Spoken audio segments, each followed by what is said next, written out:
ఓం శాంతి. మునుపటి ఎపిసోడ్లో శివలింగానికి 3 రేకుల బిల్వపత్రం మరియు 3 రేఖల విభూతిని పూయడం వెనుక రహస్యం ఏమిటి అని మనం నేర్చుకున్నాము. శివుడికి మనం సమర్పించే నైవేద్యాల వెనుక ఉన్న అసలు రహస్యం గురించి ఈరోజు తెలుసుకుందాం. సరే, మరి ఈసారి ఇంకో ఆసక్తికరమైన ప్రశ్న చూద్దామా? పరమాత్మ శివుడికి విషపూరితమైనవిగా చెప్పే జిల్లేడు, ఉమ్మెత్త పువ్వులను ఎందుకు సమర్పిస్తారు? వినడానికి కాస్త వింతగా ఉంది కదూ.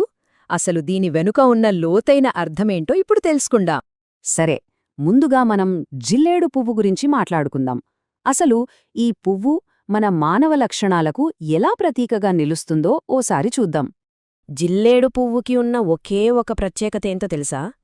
దానికి అస్సలు సువాసన ఉండదు.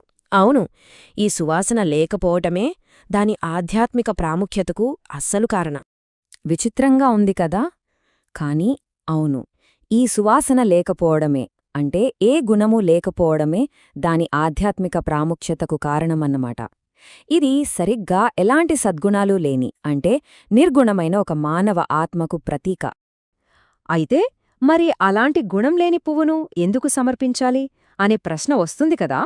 ఎందుకంటే నిరాకారుడైన పరమాత్మ శివుడు ఎలాంటి గుణాలు లేని ఆత్మలను సైతం తన ఆధ్యాత్మిక జ్ఞానంతో దివ్యమైన ఆత్మలుగా మార్చగలడు అనడానికి ఇదొక గొప్ప సంకేతమనమాట. ఇది ఒక అద్భుతమైన మార్పుకు ప్రతీక. సరే, ఇప్పుడు రెండవ నైవేద్యం గురించి చూద్దాం. అదే దత్తూరి మొక్క. ఇది మానవాత్మలోని మరో కోణాన్ని మనకు చూపిస్తుంది. దత్తూరి అంటే ఉమ్మెత్త మొక్క. దీని గురించి మనందరికీ తెలిసిన విషయమేంటంటే ఇది చాలా విషపూరితమైనది.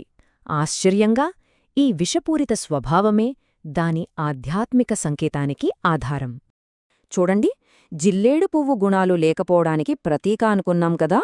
సరిగ్గా అలాగే ఈ ఉమ్మెత్త మొక్క యొక్క విషపూరిత స్వభావం ఒక వ్యక్తిలో ఉండే ఆధ్యాత్మిక విషంలాంటి దుర్గుణాలకు ప్రతీకనమాట. మరి మనలో ఉండే ఆ అంతర్గత విషాలు ఏంటి? అవే పంచవికారాలు అని పిలుచుకునే 5 దుర్గుణాలు: కామం, క్రోధం, లోభం, మోహం మరియు అహంకారం. ఉమ్మెత్త మొక్క సరిగ్గా ఈ 5 వికారాలకే ప్రతీక. ఇక్కడే అసలైన లోతైన అర్థం దాగి ఉంది. ఎంతటి తీవ్రమైన దుర్గుణాలతో నిండిన ఆత్మలైనా సరే పరమాత్మ శివుడు అంగీకరిస్తాడు. అంతేకాదు, వారిని శుద్ధిచేసి ఉన్నతమైన దేవతలుగా మారుస్తాడు. ఇది ఆయనకున్న అపారమైన కరుణకు, శక్తికి ఒక గొప్ప నిదర్శనం. కాబట్టి ఈ 2 నైవేద్యాలను అంటే జిల్లేడు పువ్వుని, ఉమ్మెత్త మొక్కని రెండింటినీ కలిపి చూసినప్పుడు ఈ సమర్పణ వెనుక ఉన్న అసలు అర్థం మనకు చాలా స్పష్టంగా కనిపిస్తుంది. ఇక్కడ ఏం జరుగుతోందంటే, ఒక రకంగా చెప్పాలంటే ఇదొక గొప్ప ఆధ్యాత్మిక మార్పిడి. ఒకవైపు మనం మనలో ఉన్న గుణాలు, లేనితనాన్ని, ఆ విషంలాంటి దుర్గుణాలను శివుడికి సమర్పిస్తున్నాం. మరి బదులుగా ఏం తీసుకుంటున్నాం? ఆయన నుండి సద్గుణాలని, దైవిక లక్షణాలని స్వీకరిస్తున్నాం. ఒక్క మాటలో చెప్పాలంటే అస్సలు విషయం ఇదే. మనం మన అంతర్గత లోపాల్ని, దుర్గుణాల్ని శివునికి అర్పించి బదులుగా ఆయన నుండి సద్గుణాల్ని, వికారాలు లేని దైవిక లక్షణాల్ని పొందుతున్నాం.